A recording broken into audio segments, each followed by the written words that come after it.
control something like air conditioning units or a monitoring system. We also do monitoring for Comcast, so if they have something that's an alarm, we have someone that's looking at a big screen like these ones here, and they will direct a subcontractor to go out and take care of them. So. Okay, thank you. Any other questions from the commissioners? Yes, Chairman Jones, are you currently doing work now in the Fairburn area, or? In this area, yes, we do. We've been doing work in this area since we were incorporated in Georgia in 2015. I think it was June of 2015. We've been at the Snellville office probably since 2016, and we sold that office, and we are in a temporary facility right now while we wait to start this one. Excellent.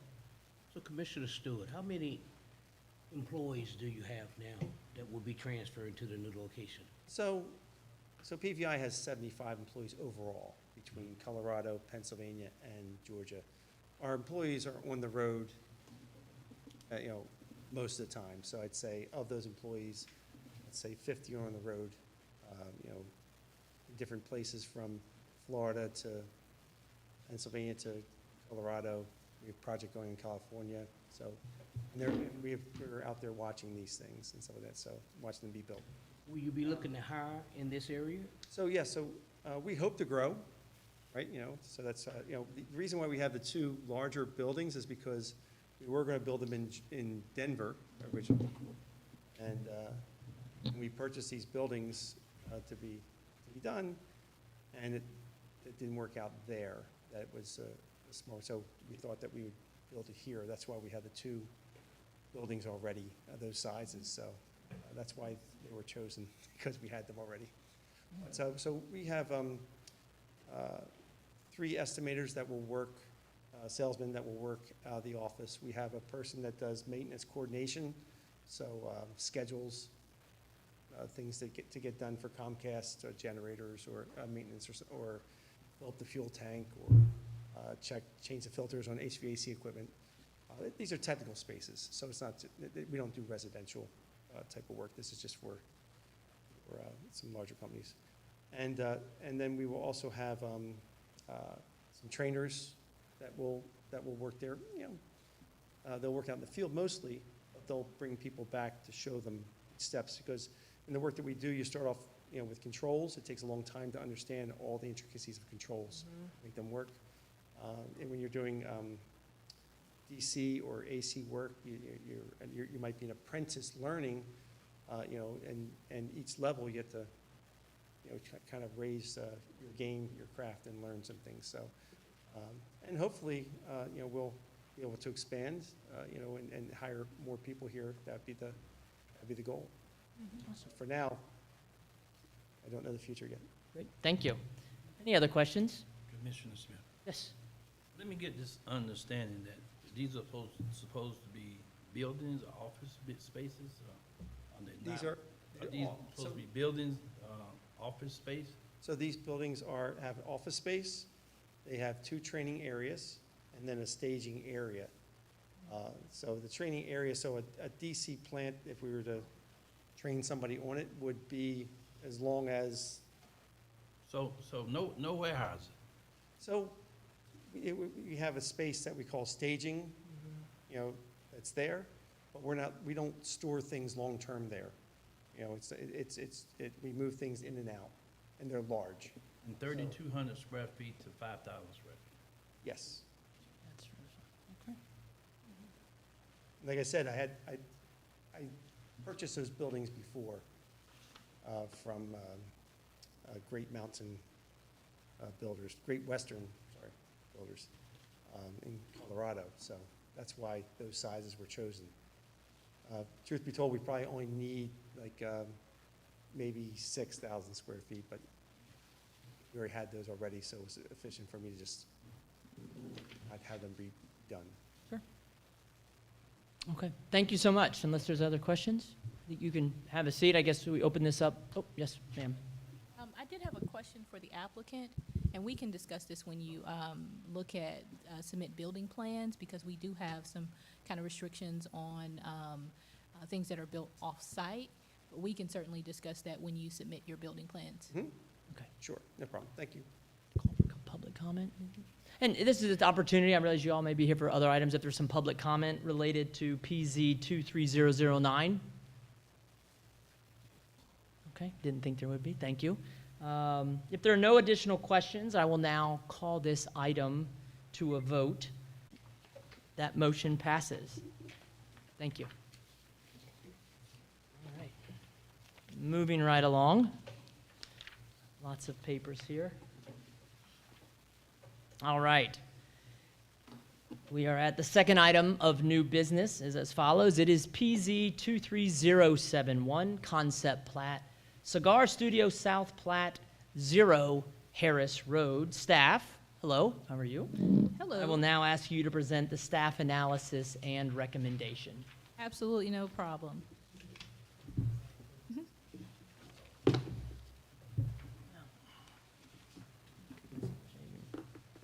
Oh, look at that, we're running now. Good show, good show. Good afternoon.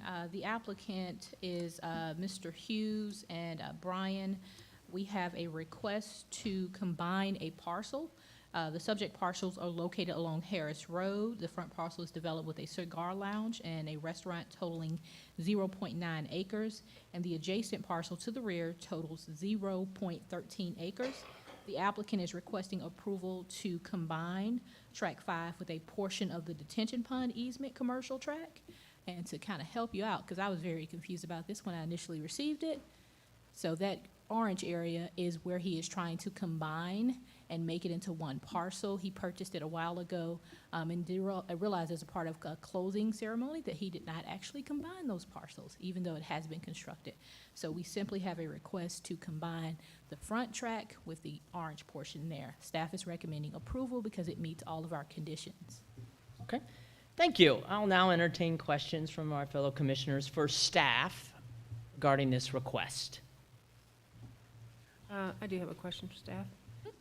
Will we be doing something different with this parcel? Or Nope. is it No going to- infrastructure, nothing? No changes to it, okay. Any other questions for staff? Chairman Jones, question. So this particular expansion will consist of and be used for? No improvements at this time, so they're simply just trying to combine the parcel. Okay, bringing the two together. And by combining the parcels, what will that allow them to be able to do? The same thing that they're doing right now, Okay. continue to operate.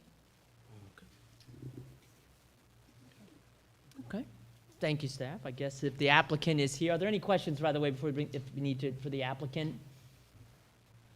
Doesn't seem like any public comments. Didn't think so? Okay, thank you. Okay, if there are no additional questions, public comments, or discussions, I will now call this item to a vote for a approval or disapproval of PZ 23071 Concept Plat, Cigar Studio South Plat, 0 Harris Road. Do I have a motion? Mr. Chair, I recommend that, with the staff's recommendation, that agenda item PZ 23071, concept plat, Cigar Studio South Plat, Harris Road, request review. So the staff recommends approval of this concept plan. Commissioner Stewart, I second the motion. Okay, I have a motion and a second, so I will call this to a vote. All those in favor of the motion as stated, please signify by saying aye. Aye. Okay, all those in opposition signify by saying nay. Awesome, that motion passes. Thank you very much. All right, moving right along. Okay, our third item of new business is PZ 3019, a mobile food truck use permit, Fairway Foodies Swing Golf Course at 8480 Sonoya Road and 0 Sonoya Road. Staff, I will now ask you to come to the podium and present the staff analysis.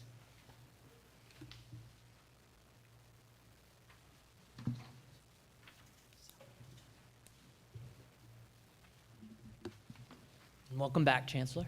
Thank you, thank you. I'm back again with the second agenda item, my second agenda item, the third next to final agenda item tonight. I will sleep very well, and I hope that you all do too. Okay, we will be reviewing the request for a use permit for a swing. The site is located at, let me just get there. The site is located at 8480 Sonoya Road between the intersections of Milam Road / Landrum Road to the north and Thompson Road to the south. The site is currently zoned C2, General Commercial, and is located in the Georgia Highway 74 Overlay District. The site is approximately 0.92 acres. This is what it looks like currently. As you can see, the mobile food trucks will be located in the gravel lot in the front and also to the side of the building, and you can also see their golf course as well. They have included an accurate, up-to-date, and certified survey. The applicant is proposing to be able to have mobile food trucks on their site. The applicant formed a public participation plan. They notified the following businesses that were located within the 500 feet radius of their site with a letter via the United States Postal Service. And they mailed them that with the intention to request the allowance of mobile food trucks on their site and to invite the businesses to their public participation meeting. They held that meeting and they produced a public participation report. It was held on July 6, 2023 at 12 p.m. on the site. A total of 10 people were in attendance. No one at the meeting expressed concern about the allowance of mobile food trucks on the site. A public notice legal advertisement was published in the South Fork Neighbor on July 19, 2023. A public notice letter was sent via the United States Postal Service to all property owners within a 1,000 square foot radius around the site on July 21, 2023. And a public notice sign was placed on the site on July 28, 2023. There are some considerations that we have to take into account when reviewing this request. Number one, staff finds that the proposed use is consistent with the 2040 comprehensive plan. The site is in the highway mixed use area and appropriate use is mixed use. The appropriate zoning district in the highway mixed use area includes C2, which the site is currently. Number two, staff finds that the proposed use is compatible with the surrounding land uses and zoning. The surrounding land uses consist of C2, ONI, and AG. Mobile food trucks are a permitted use listed in C2. Number three, the proposed use does not violate any local, state, and/or federal statutes, ordinances, or regulations governing land development. The applicant will be required to comply with all of the City of Fairburn's regulations. Number four, vehicular and pedestrian traffic flow should not be affected along Sonoya Road. A traffic impact study was not required as the use did not pass the threshold of 175,000 square feet of development. Number five, off-street parking is located on the site and there are 35 parking spaces. Number six, there are open spaces on the south and east sides of the site where the golf course is located, which equals to roughly 12,436 square feet of open space. The site is a total of roughly 4,075 square feet, which equals 31% of open space, 30% is required. Number seven, several permitted fences surround the perimeter of the golf course and lounge area. Number eight, mobile food trucks will operate from 11 a.m. to 8 p.m., Sunday through Thursday, and 11 a.m. to 10 p.m. on Friday and Saturday. Number nine, a single two-lane access point will provide ingress and egress to the site from Sonoya Road. I think you skipped 9, outdoor lighting. I'm sorry, what was that? Outdoor lighting, I think you skipped that. Provided. Oh, yes, I am so sorry. Yes, outdoor lighting is provided by 6 light poles. And staff has made a recommendation. Staff recommends approval of the use permit with the condition that the applicant must adhere to the supplemental regulations on mobile food trucks per the zoning ordinance. That would be Chapter 80 zoning, Article 4, administrative permits and use permits, Section 80, 237, mobile food truck. Thank you. Thank you, Chancellor. I will now entertain questions from my fellow commissioners for staff, Chancellor, regarding this request. I have a couple of questions. Yes, Commissioner Eccles? One, it says trucks, there's more than one truck? More than one food truck? That would be for the applicant. I would let the applicant answer that question. We'll ask the applicant. Other questions for staff? And the trucks will be there permanently? operating permanently at the site?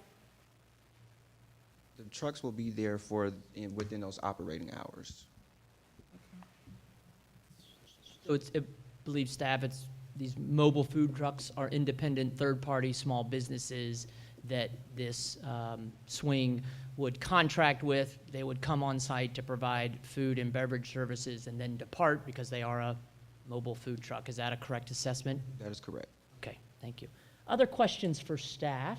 Mr. Chair? Yes. I would like to know, based on the companies that were listed for the public meeting, do we have a copy of that?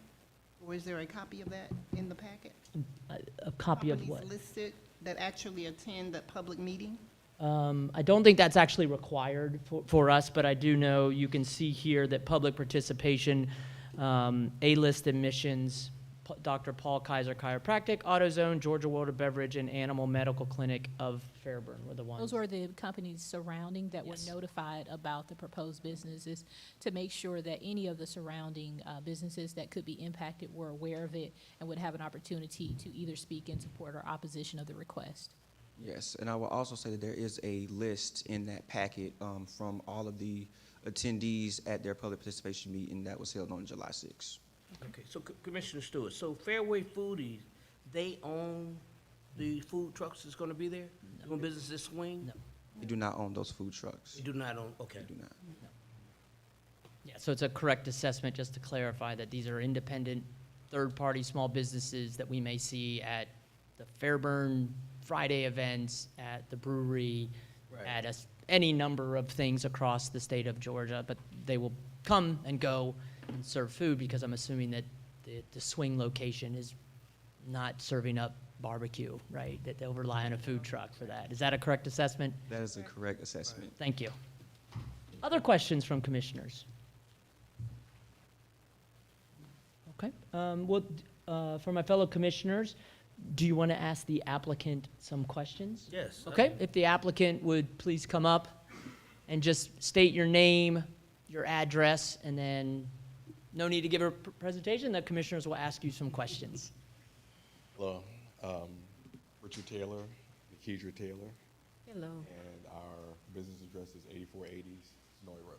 Okay, thank you. So you're the owners of Swing? We're 50% owners. Another couple are the only other 50%. They're at National. Swing. Well, they're at, At work. Your work. they're at National Night Out. Yeah. Tell us a little bit about Swing, you know, it's a miniature golf, right? Like, what is your cost, what do you charge, you know, as far as people wanna play? Sure, it's so like we said, it's Swing, and it's at 8480 Sonoya Road. It's an 18-hole miniature golf course. We have a waterfall rock formation. The price for adults is $850, children are $650, and senior citizens and military are $750. Oh, thank you, Yes. thank you very much. Other questions? Okay. So, yeah. Oh, yes, I go do. right ahead. I would like to give the applicant the opportunity to, again, explain why exactly food trucks are brought into the picture here, because you don't serve food, correct? Food or beverage. So did you want to kind of give us a little background on that? Sure. I mean, that's correct. Our business plan all along was to bring some more entertainment to this area, along with a variety of food options. So we don't serve food there. We're not a restaurant, but we wanted to provide food and beverage to our customers. So we thought about food trucks. Yeah. Add anything else to that? We thought about food trucks, and also we felt that it would be a great opportunity for the community to just experience something different. We live close to Fairburn. We are we're huge proponents of the community. We've owned businesses in the past, and so this is a way to bring everybody together, and we're very excited to be a part of this community. Thank you. Yes, Commissioner Eccles? So to get clarification, so it's like 3 entities into one business, you two, and then you said there's another couple that's a part of Swing? we're 50% owners, Right. and then our business, actually, they're our neighbors. Mm-hmm. Another husband and wife, they own the other half. So together, 4 of us, we are the owners. On Swing, but then there's a separate entity for the food trucks. So the food trucks are independent contractors, you know, so they come on, they have no ownership in Swing, Fairway Foodies. They just come on, they pay rental fee to be on site. They would pay a rental fee to be on site that day, and they would vend, and then they would leave. But they would be there every day that you're open? It'll be actually a rotation of different food trucks. So think of it as we are providing the office space, they're renting the space from us. And so it'll rotate with different food trucks, different, food options and things like that. Right. And is it safe to assume, right, you're booking these independent small businesses, they may not be able to make it that day, so you may want the barbecue truck, but they can't come on Friday, so you get the pizza truck on that particular day. So you have a rotating variety of food truck third-party businesses that will be serving food to your Swing customers. Exactly, and also just to elaborate, the food trucks are required to leave every evening, just based on Fulton County Health Department. They have to Yeah. report back to their commissary every day, so they won't be there. Awesome. And Commissioner Echols asked earlier, how many food trucks will be there per day? What's the maximum?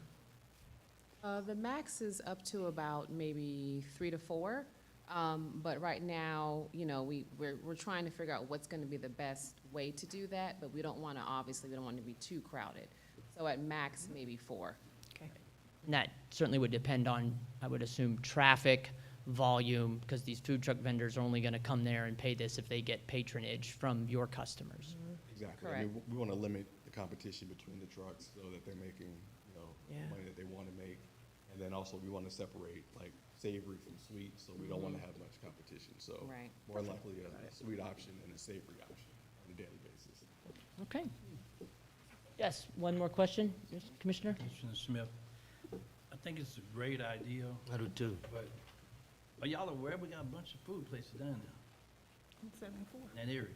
Say that one more time? Are you aware that we have a bunch of food places there in that area? Yes, absolutely. Why are the food trucks? I just want to hear what you got to say. Why y'all think the food trucks?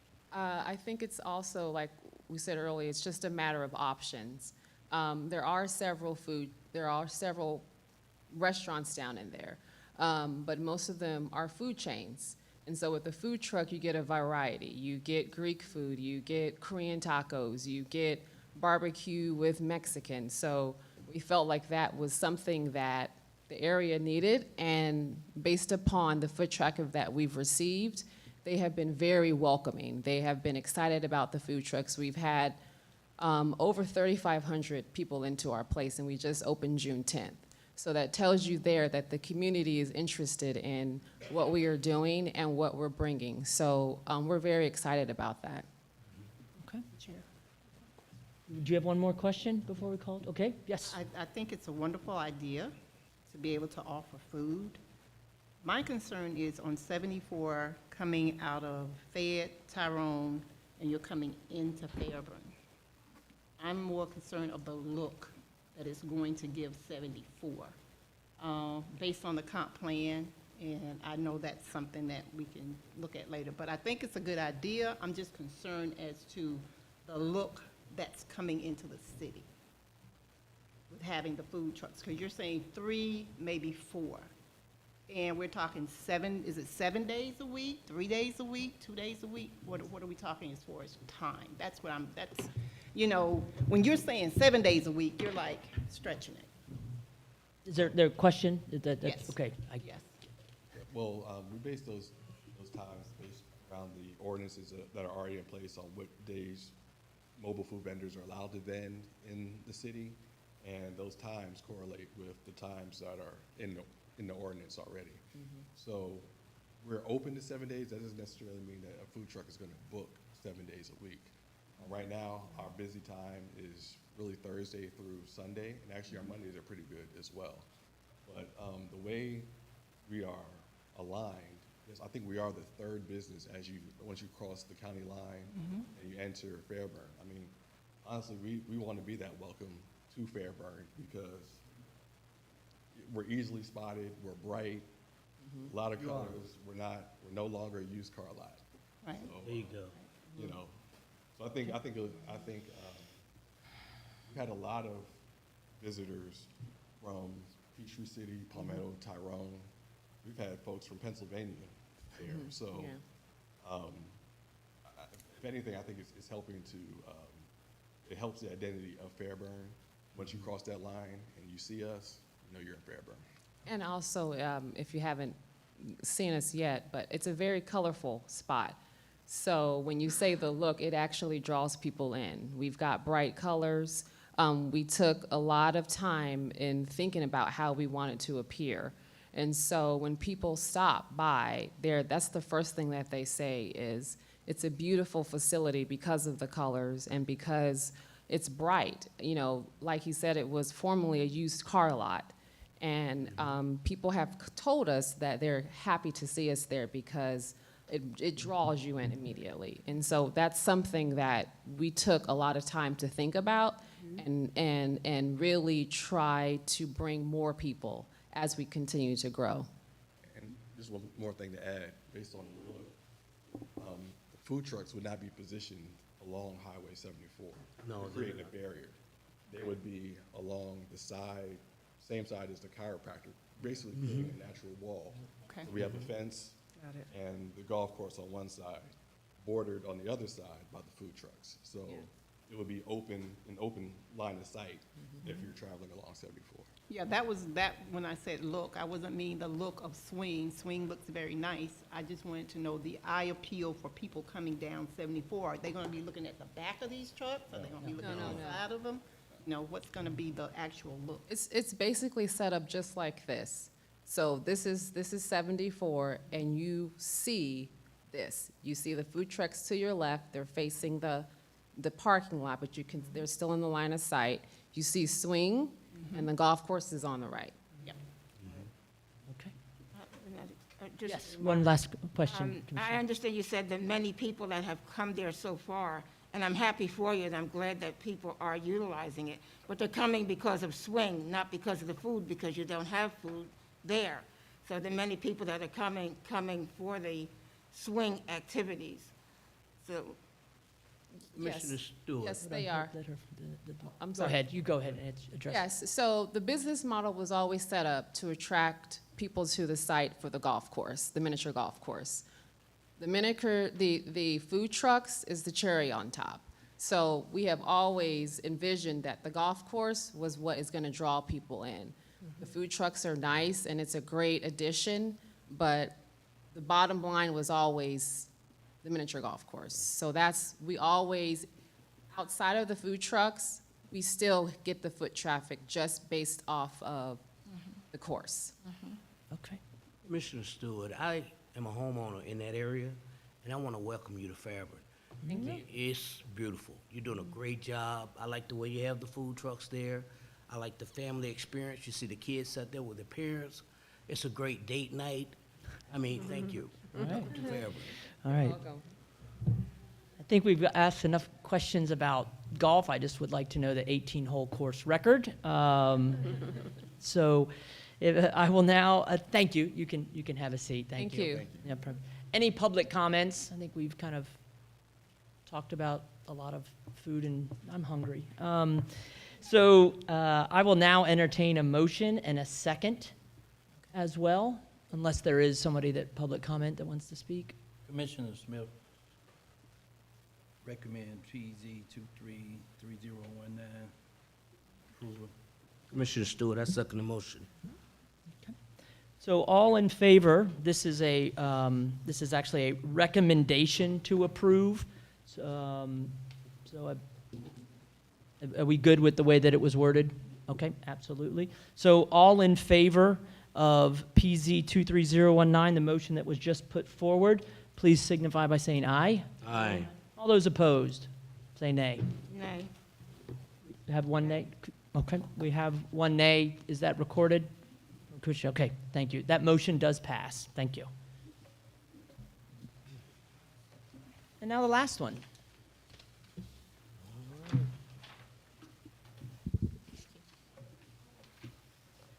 this as we get our paperwork in order. All right. Our fourth and final item for business, of new business, is known as PZ 23011, rezoning from PD commercial to PD residential, Durham Lakes, that is Development Area 5, the intersection of Johns River Road and Roosevelt Highway. Staff, I will now ask you to present the staff analysis. I certainly will do so, happy to. The applicant is requesting to rezone from PD commercial to PD residential in the Durham Lakes Development Area 5, located at the intersection of John Rivers and Roosevelt Highway. That's parcel ID 07270001681935. The property is approximately 13.35 acres. The future land use designation is medium-density residential. This residential character area is meant to promote a tight-knit, more walkable community with lots that are 1/4 of an acre or smaller.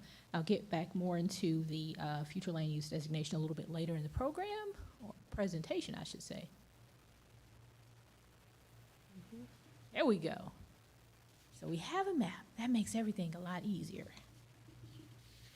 The request is to modify the rezoning. This is a planned development. Planned developments are in quite a few areas in the city.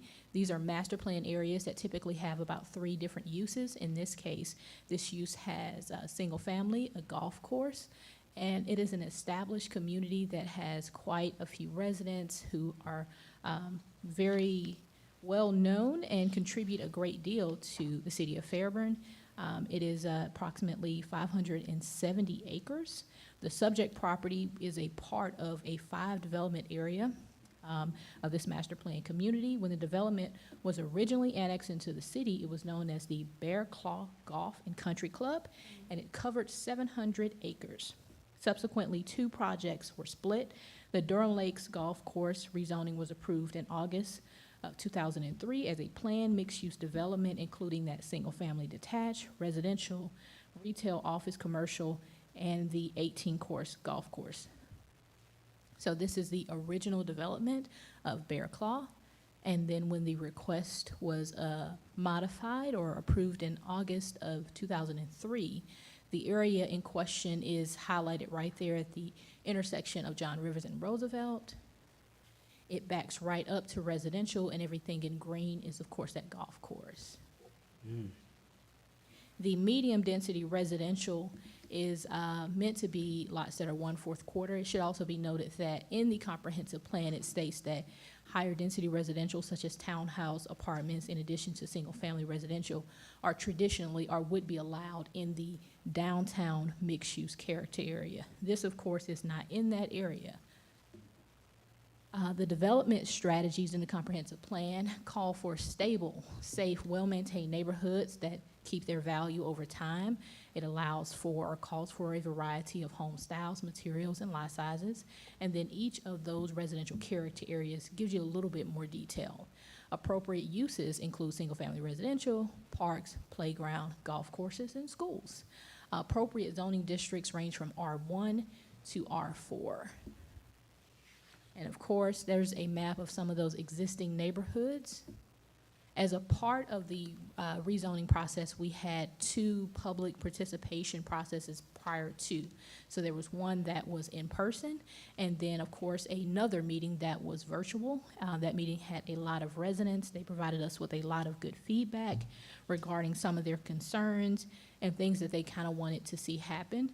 Of course, because of the age of the development, the residential piece took off, and the golf course has some challenges, but it is still there.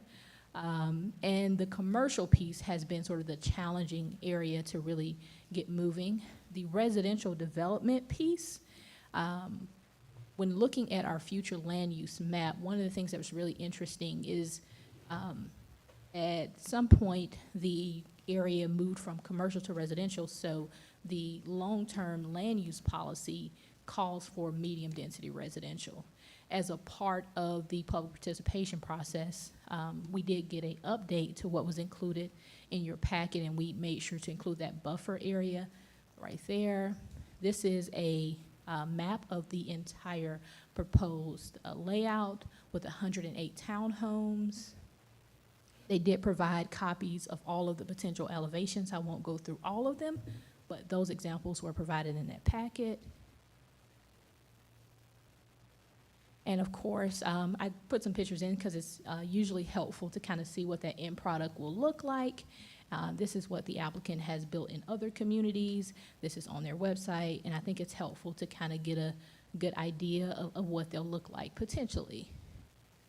And of course, as a part of reviewing any rezoning, you look at the existing community and the impact it could have on existing residents. As an established community with different architectural styles, there are brick, there are front porches. It's a really unique community in terms of no one-two house looks alike. As you're driving through, we spent a lot of time kind of just going through Durham Lakes trying to understand the neighborhood character, which I think is critical when you're reviewing any kind of rezoning. Along with that, we're looking at the future land use and the potential adverse impact to any of the existing nearby properties. As currently zoned, I will say that the property does have some economic value. So in terms of looking at that standard, it could potentially be developed. This proposal does, to a certain degree, align with the comprehensive plan in terms of the use. The density, however, is the point in question as a part of our staff analysis, which is why we put together a number of conditions so that we can make sure that the end product matches the character of the existing neighborhood, has a lot of those features that are in the existing neighborhood, and better aligns with that medium residential, which the comprehensive plan calls for. As a part of this, if this is approved, the applicant will have to do a number of things, including looking at transportation facilities. Of course, there will be an impact on utilities and transportation, but impact analysis will probably be required based on the number of units that they're proposing, and our engineering department will look very closely at that. So I won't go through all of the conditions, but one of the things I think is really important is that we looked at what the applicant was proposing and looked at the surrounding areas and townhome developments in general. And we developed a few conditions. We are recommending approval, but with a number of conditions, the applicant has that information, has had a short window to kind of look at that, but they'll be able to tell you more about what they're proposing and what they're trying to do and what their vision is for this area. Are there any questions for staff? Yeah. So just to let everyone know from a logistics perspective here for the meeting, we're going to have an opportunity to ask staff questions. Then we will actually entertain a formal motion from fellow commissioners to open public comments. We will hear from the applicant if so desired. Then we will hear from those in the gallery that are for this approval. We will then open it to those that are against this, and then we will close the public comments. The same rules apply. We ask that you keep your public comments to 2 minutes. We kind of have to be the, you're cut off type person. And if you do have a group, we ask that you do have a single representative, maybe two, that would speak on the behalf of the group. And the applicant, I believe, is here today. They have representatives. They've all completed the card, so I'll give those to you if you don't have any questions for staff. I'm sure we do, so I'd like to open it now to my fellow commissioners for questions for staff. I don't have a question, Okay. but I have a comment for staff. Mhm. I just want to say this was an amazing packet you put together here. Very detailed, very thorough. Every question I could think of was already considered, as well as things I'd never thought of. So I do appreciate this because this is definitely going to impact a huge community, and yeah, and we have to make sure that we're always looking out for the citizens of the city of Fairburn, and I really appreciate this. This is Right. well done. Thank you. Any formal questions for staff at this time? Okay, staff, there's no questions. I will now entertain a motion from my fellow commissioners to open the period for public comment. So I'll need a typical motion and a second to open for public comments, and so let me know. Okay. Is there a- Commissioner James, I motion that we open for public comments. Commissioner Davis, second the motion. All right, I have a motion to open the period for public comments concerning this agenda item. All those in favor respond by saying aye. Aye. All those opposed? Okay, awesome. If the applicant is here, are you the applicant? Okay, awesome. If you would just, you've got a speaker card, just state your name, the address is on here, and then not necessarily a need for you to, if you have a formal presentation, you can give that presentation. We will listen, and then we'll open it up for questions. Good evening, Michelle Battle with Battle Law, 3562 Haversham at North Lake, Tucker, Georgia, 30084. I think the staff did an amazing job with the presentation, so I'm not going to be redundant. We did have a PowerPoint, but she covered basically everything that we had in the PowerPoint. I'm going to forward through a couple of things. I think that it's important to look at a couple of things with regards to the site. We do have frontage on Roosevelt Highway, and we know that that is a very busy highway. It is really kind of a industrial feeling area along that path of Roosevelt before you turn off onto Johns River. And that's kind of what is also leading us to have the townhome development on this site, as opposed to, say, for example, some might say, well, why don't you just put other single-family detached homes on here? I think that this particular use for townhomes provides a good transition into the single-family detached product while having more industrial uses on the other side of Roosevelt. We will not have an entrance, at least at this point, directly into the site from Roosevelt. We will be providing, I think that there has been some discussion about that. We will have to talk to GDOT. But our primary entrance is off of the Johns River, as you can see from the site plan. There's already a decel lane or a turn lane as you're coming off of Roosevelt onto Johns River. So we felt that it would be very difficult for us to get any traction from GDOT on having an entrance point off of Roosevelt Highway. So while you'll be coming in off of Johns River, these homes will have some frontage along Roosevelt Highway. When we looked at the overall site, there were a couple of things that came up during our time with the community, and we did have two, I think, very vigorous discussions during the time that we spent with the community. And when you looked at some of the challenges they had, the first thing I think it was very clear was that they wanted to have a buffer between themselves and this project. There was a lot of discussion about whether or not commercial was appropriate for the site. There were still some who said, yes, we're okay with having commercial there. But the comprehensive plan indicates that the city sees this as more of a residential development on this site. And so we are actually proposing something that we believe is consistent with the land use plan. When you look at the buffer between the two, on the other elevation that we have here, we set a slightly higher elevation than the homes in Durham Lake that sit behind us.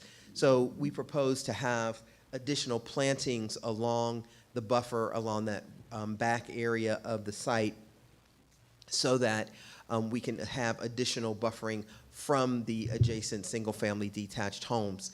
There was also a lot of conversation about what type of amenities would be placed on the site, particularly because of how the site is laid out. The amenity area is closer to the single-family detached homes.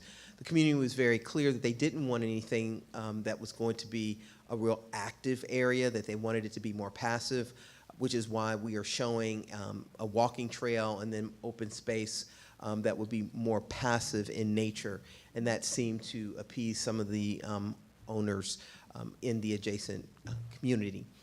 Additionally, we made it clear that all of those units would have access from the internal street for their garages, and that the rears of the yard, there would be fencing along the back edge, so that there would, again, be privacy for those homes, those townhome units that are facing the rears or facing the adjacent community, without having any type of intervening street or drive coming between those homes and the rears of the townhome units.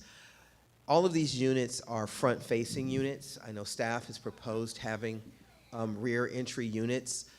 We are not in favor of the rear entry units because it actually will add additional impervious surface to the site.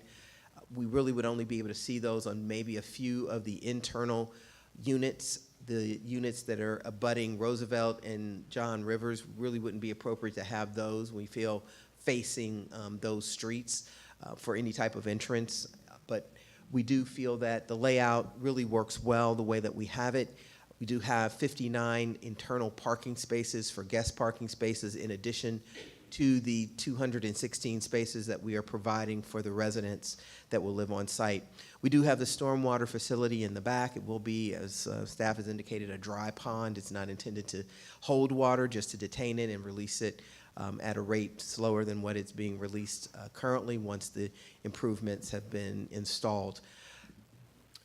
We do believe, from a pricing perspective, that this site, the units will be 22 feet in width. There will be a minimum of 1,400 square feet.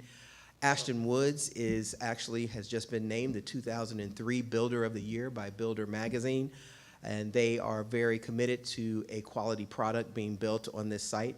You can visit their website. You can see the many wonderful projects that they have done, not only in the metro Atlanta area, but throughout the U.S. They've built in Dallas, as well as I think in Florida and some other spaces. And so they are very proud of the product that they put forth. We anticipate that these units will sell between 325 to 350. That allows for people to have improvements, additional add-ons that they may like to see with regards to their units, but we are trying to touch point with many of the home buyers and maybe even some young people who are interested in buying a home. We don't anticipate this as being a heavily child-oriented community because of the fact that there are townhome units and we're not really marketing, so to speak, to that community. I believe staff has proposed some rental restrictions, and we were fine with that. And we are very excited again about the project. And we also have a representative, Joe Ingram from Ashton Woods, here with us if you have any further questions. And we're here to respond. Thank you. Thank you. Ms. Battle, I want to make sure I get the name right. I'll now open it for questions for you from my fellow commissioners.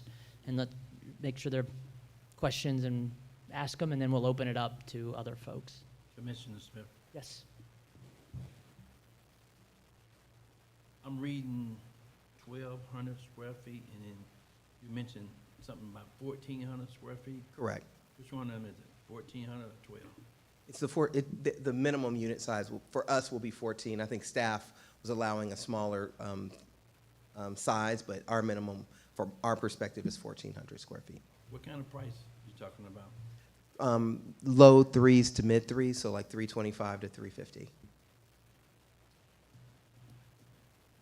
Are you aware of the houses in Durham Lakes, what they're going for? Oh, absolutely. We also, again, this is an opportunity for a transitional style home between the existing, we understand, larger size homes that are within this community. Right now, this property could be developed for any type of commercial use, and the community wouldn't have a tremendous amount to say. I know that there has been some concerns about commercial coming into this area, and so we are trying to propose a project that we think would be suitable, again, as a transitional transition between the industrial and the single-family detached homes behind.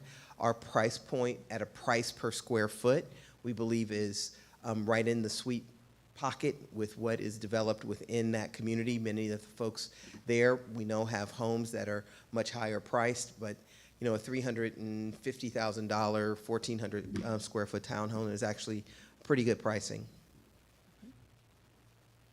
Other questions from commissioners for the applicant? I do. I have a couple of questions. Can we go back to the slide that shows the back, that one there? Yes, ma'am. Okay. I guess my main concern is looking at the Durham Lake subdivision that backs up to, you're backing up to the homes along Fan Leaf here. There's a vegetation buffer, and I'm wondering, first of all, what type of trees or shrubbery would be planted there? We were looking at planting, I believe the site here, oh, my eyes are not that great, I apologize. I think they are 8-foot high, fast-growing pines. Well, I'm going to let Joe come up. I believe it says 8-foot high green giant. There's my eyesight, sorry. Sorry about that. That's right. I'm going to butcher the pronunciation because it's in Latin, but it is similar to your arborvitae. We stay away from Leland cypress just because they're so prone to disease. But at time of planting, the optimal height to actually plant those trees from a survival standpoint is to plant them when they're 6 to 8 feet tall with the correct spacing between the trees to keep them from choking themselves out. So what we did is we put together the exhibit that you're looking at in what I'd call the bottom left-hand corner of the screen. It's mainly overstory plantings. Can I just for a point of order, just one moment? Don't Give us your name. Yeah, you have to, I'm sorry. Oh, we kind I'm of sorry. Name, company, address. Sure. That would be great. Thank you. My name is Joe Ingram. Michelle mentioned Ashton Woods Homes. We actually have 2 brands. Ashton Woods is our ownership group. I guess it's Starlight Homes. Address 3820 Mansell Road, Suite 300, Alpharetta, Georgia. Okay, thank you. Continue. No. So you see what kind of our first shot of a planting plan is. There is a required 25-foot buffer between our proposed development and the existing Durham Lakes community. We have made an effort to keep our planting plan outside of that buffer. It's our intent to preserve as much of that natural tree stand as in that 25-foot area right now.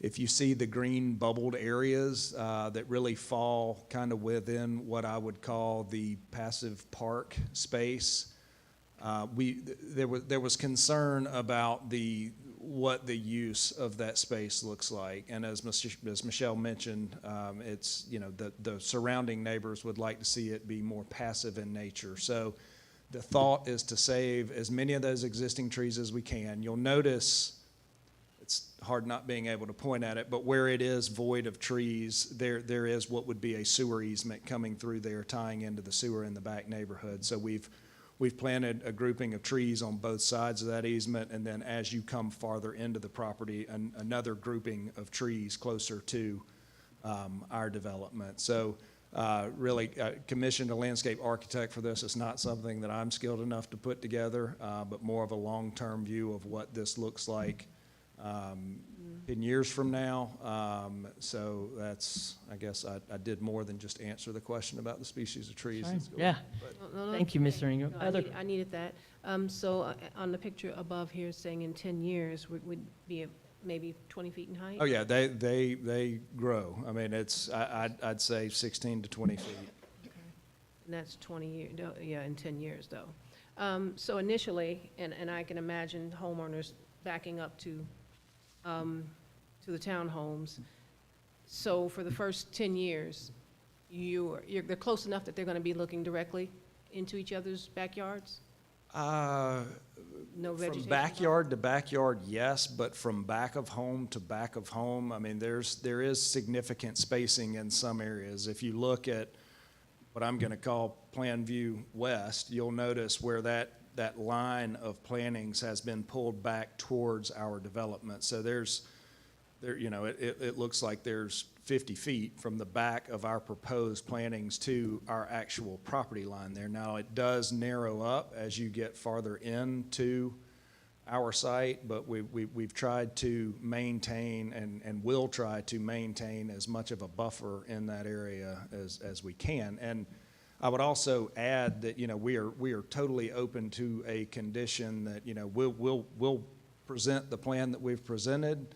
And if at the end of the day, staff evaluates what we're doing, if there's an arborist on staff who we see it fit for them to come out and actually take a look at the screening we were able to preserve in addition to what our planning plan looks like. If we need to augment what we've presented here, there's certainly the opportunity for a condition that would memorialize that as well. That's good to hear. I think it should also be noted that our homes don't traverse the entire rear of the site.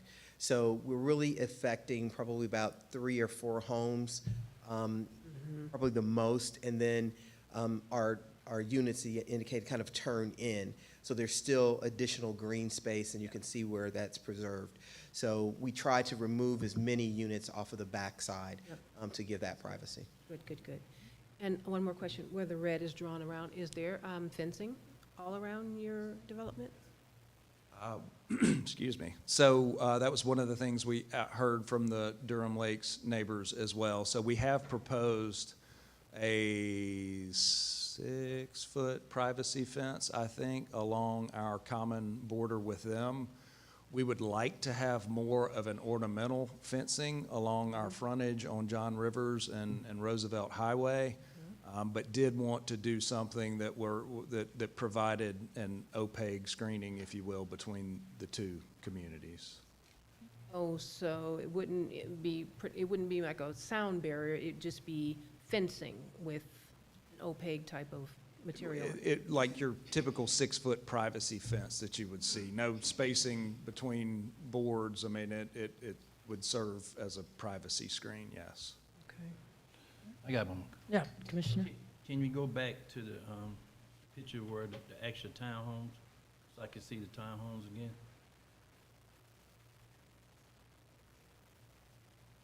Back. That picture. You had another display. Can you go back one more time? No, There were, no, that was different. It was a different. I think he's referring to my Those are the presentation. pictures that The staff. ones that you had, Michelle, I you mean, put that them Denise up? had. Sure. Let me see them.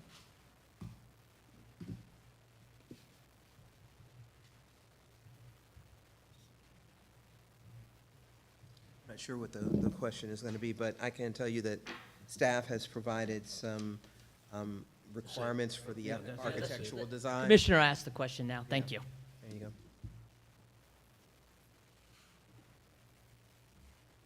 So all of those are different diagrams, a different style. Are you guys gonna have one style or different styles? those aren't theirs. So our preference is to have one within a community. Now, what we've seen as far as proposed conditions from staff does require, I think it said 40% brick on the fronts, I think. We're open. I submitted a lineup of all the townhomes that we build just to provide context there. But there's a condition in your packet that, yeah, it says the front shall be no less than 40% brick, indigenous rock, or natural stone with a balance. What is the one on the left, staff at the top? Is that hardy plank? Is that? Yes, sir, I believe that is hardy plank at the top, and it appears to be hardy at the bottom as well. I don't want to split Thank you. hairs. It's cementitious. Hardy's a manufacturer. I just wanted All right, thank you. that one to speak. Other questions before we open it? But it's already open, but for additional public comment. Other questions? Yes. Oh, one more question. Back Go to ahead. The other presentation, same picture I was looking at before from your presentation, Ms. Battle. Okay.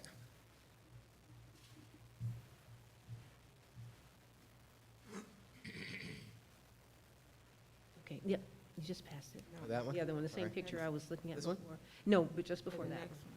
That one. Okay, yes. Okay. So, looks like the only entrance is off of John Rivers, correct? John Rivers Road? That is correct. That's the, okay. Entrance and exit, there is no even small exit anywhere else. Everything comes in and out of this one opening.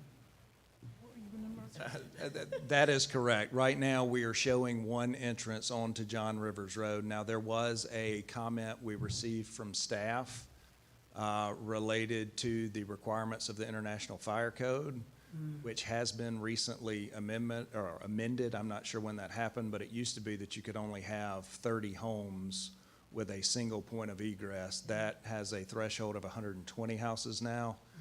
I think we are able to say that we could accommodate a second emergency entrance for fire or emergency vehicles. Where that falls, there's a couple of locations that lend themselves well to that, so we could absolutely accommodate that. But from a from a DOT standpoint and a state DOT standpoint, we did engage GDOT about an entrance on Roosevelt Highway and got a quick no thank you from them. But they did say if we were required to provide emergency access off Roosevelt Highway, we could absolutely fall back and have that conversation. We put some thought towards a second access to John Rivers Road. I don't think there is enough spacing from the intersection. There's just not enough frontage on John Rivers Road for us to be able to get a second entrance on John Rivers. Yeah. Second full entrance, I should say. So in addition to safety, I'm also thinking about the fact that this is going to bring a lot of families, a lot of cars, a lot of extra traffic. So already in the mornings, if you take John Rivers to Roosevelt Highway, you know, that intersection right there is hard because you've got trucks and everything up and down. So is there any consideration for some sort of traffic light or anything right at the exit of, entrance and exit of your development? Staff, you want to address that? The applicant can Okay. address it as well, but I will say this, a traffic impact analysis, our engineering department will be looking at that, and that may be a requirement as they move forward. And I think it should be noted that certainly under commercial development, it would be as much, if not more traffic for commercial development to be located on the site. So we feel like we're trying to work with staff, and we'll work with whatever the traffic study requires to address those issues. Yeah, that question would be asked whether it was residential or. No, no doubt, no doubt. Yep. So I have one last question. I do see that the residents of Durham Lakes met with you all, and there were a few things they talked about. So there will be an HOA set up, correct? That is correct. Okay. Be a And there will be a mandatory rental cap. Can I expand on that? Yes. There was concern Yes. about exterior maintenance of homes, lawn care. All of that will be handled by the HOA. It won't be individuals handling the exterior maintenance of homes or the maintenance of the common area within the community. Okay. And a rental cap. And a rental. Yeah. Okay. Because that was my question. Okay, you got that? All right. To kind of move things along, thank you so much for your time. I was trying to keep time, doing the best that I can. Yeah, 21 minutes there, not bad. So now we will open it to those people in favor of the applicant. And I believe we have Mr. Wells. If you would just state your name, sir, and your address. And My name is Rufus Wells. I live at 2057 Broadmoor Way in Durham Lakes. I'm a 13-year resident there, so I've seen the traffic increase and also the number of families, I guess, was probably very low when I moved there in 2010, maybe 37 to 40. The Fairways is full now, and Brookhaven has been added.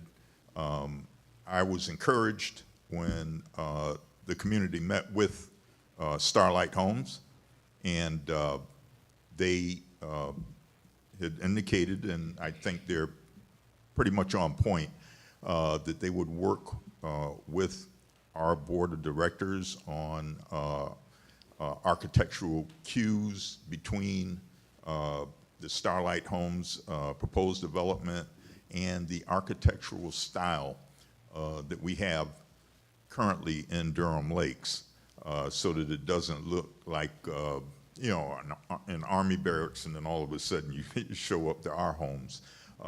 They will be consistent. I support what they're doing, and there's really two issues that personally that I had.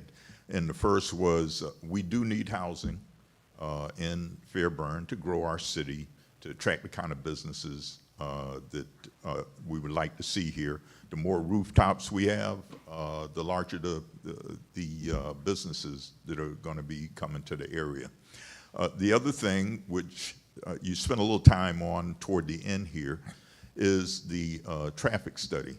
Now, I've seen, you know, the traffic going down the John Rivers Road increase, and that is not so much the increase in the traffic, but it's just a dangerous intersection trying to get out onto Route 29 from John Rivers Road. So I'm encouraged that Ms. Brookins had indicated that there was going to be a traffic study, and I'm hopeful that the more traffic that we have would indicate a light at that intersection, and maybe we can save some lives there, because there have been several. Okay. Sorry, I'm just being the time. I don't like doing it. It's just my job. So I didn't want to overstay my welcome. that's but okay. Thank you. Thank you, sir, for your comments.